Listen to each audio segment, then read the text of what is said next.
WhatsApp guys, আসসালামু আলাইকুম। আমরা সব বিশেষ করে ভালো আছেন তো আল্লাহর রহমতে আমি ভালো আছি। আর আজকের ব্লগটা কি রকম হয়েছে আমরা টাইটেল মধ্যে তামিল দেখে বুঝে গেছেন, তো দেরি কিসের, রেডি করা যাক। তারপরে চলে আসলাম রাস্তার ডেকোরেশনটা দেখার জন্য। তো এটা অনেক সুন্দর হয়েছে, আর এইরকম ডেকোরেশন আমাদের প্রত্যেকটা মেহেদি অনুষ্ঠানে দেওয়া হয়। তো এটা হচ্ছে এই রাস্তার ডেকোরেশন। সামনে আরেকটা আছে, এটাও একদম জোশ হয়েছে। এটা হচ্ছে গেট, এখান থেকে দুলা স্টেজে যাবে। এইখান থেকে শুরু করে একদম স্টেজ পর্যন্ত ডেকোরেশন করা হয়েছে। তারপর ভিডিও করে দেরি না করে একদম চলে আসলাম ভাত খাইতে। তো আকিল আমার পাশে বসে আমাকে শুধু বলতেছে, বন্ধু একটা গুস্ত দে, একটা গুস্ত দে। হালার ফুতো বসে আমার থেকে গুস্ত একটা নিয়ে ফেললো। আমি আর ওকে আটকে রাখতে পারলাম না। তো বাদ খেয়ে চলে আসলাম একেবারে স্টেজের পাশে ভিডিও করার জন্য।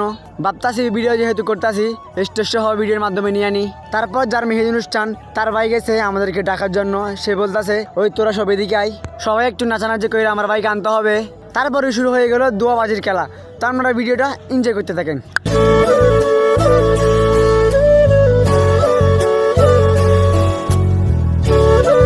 তারপর একেবারে হাঁটতে হাঁটতে চলে আসলো স্টেজে। আর সামনে যে মেয়েটাকে দেখতেছেন ওটা হচ্ছে দুলার বোন আর আমার চাচাতো বোন। তারপরে দুলার পক্ষ থেকে সালাম দিয়ে দিল সবাইকে, সবাই একটু সালামটা নিয়েন। তারপর স্টেজের মধ্যে চলে আসলো ভূত পেতনি সবাই একসঙ্গে মিলা।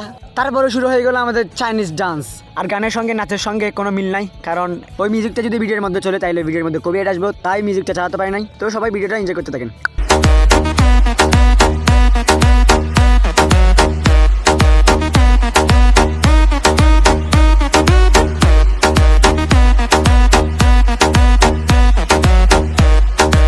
তারপর আমরা সবাই মিলে উঠে পড়লাম স্টেজে কেক খাওয়ার জন্য। তো আমি আর মাহি মনে করে উঠ করলাম কেক খাওয়ার জন্যই। আর আমাদের মতো এরাও সেম কেক খাওয়ার জন্য বসে আছে। এদেরকে বলতেছে তোরা নাম, এরা গাদ্দারি করে স্টেজের মধ্যে বসে আছে। তারপরে দেখা হয়ে গেল আমার ড্রিম আর আমার ইমোশনের সঙ্গে MT-15। ভাই আমি যখন এইটাকে দেখছি না, আমার রিয়েকশনটা যদি আপনি দেখতেন, আপনি আমাকে মনে করতেন পাগল, ভাই এই পাগল হয়ে গেছে। তারপর দেখলাম R15, ভাই মনটা একদম বইরা গেল ভাই, বলার মতো আর ভাষা নাই। তারপর মনে খুশির আনন্দ নিয়ে চলে গেলাম বাসায়। আর বাসায় গিয়ে একটা সেই করে ঘুম দিয়ে দিলাম। আর আমরা সবাই মিলে যাচ্ছি এখন ক্লাবে বিয়ে খাওয়ার জন্য। তো ক্লাবে গিয়ে দেখা হবে। আর এসে বললাম ক্লাবে। আর এটা হচ্ছে ক্লাবের নাম ST কনভেনশন হল। আর এটা হচ্ছে ক্লাবের প্রথম গেট, একদম জোস। আর এটা হচ্ছে স্টেট, এটাও একদম জোস। আর আমরা এসে বললাম ভাত খাইতে। তো ফাইনালি আমরা ভাতের টেবিলে বসে গেছি। আর আমি বাদ দিয়া, এরা সব একটা পশু। আপনি যদি এদের খাওয়ার টান দেখেন তাইলে আপনি একদম ফিদা হয়ে যাবেন এদের জন্য। তারপর আমরা 5-6 মিনিট অপেক্ষা করার পর এসে বললাম আমাদের মধ্যে সালাদ। আমি প্রথমে টেস্ট করলাম, জোস ছিল এটা। তারপর এসে গেলো আমাদের মাংস, ছাগলের, গরুর, মুরগির, মুগ ডাল। এখন নিশ্চয়ই আপনার গাল দিয়ে লস বেড়াতেছে, তাতে কিছু করার নাই। তারপরে এসে গেলো আমাদের লুইত মাছ আর ভাত। আর এদিকে সাগর আর মাসুদ আমাদেরকে সবগুলো নিয়ে যেতেছে। তো ভাত খেয়ে দেখা যাবে। ভাত খাওয়ার পর চলে আসলাম স্টেজে ছবি তোলার জন্য।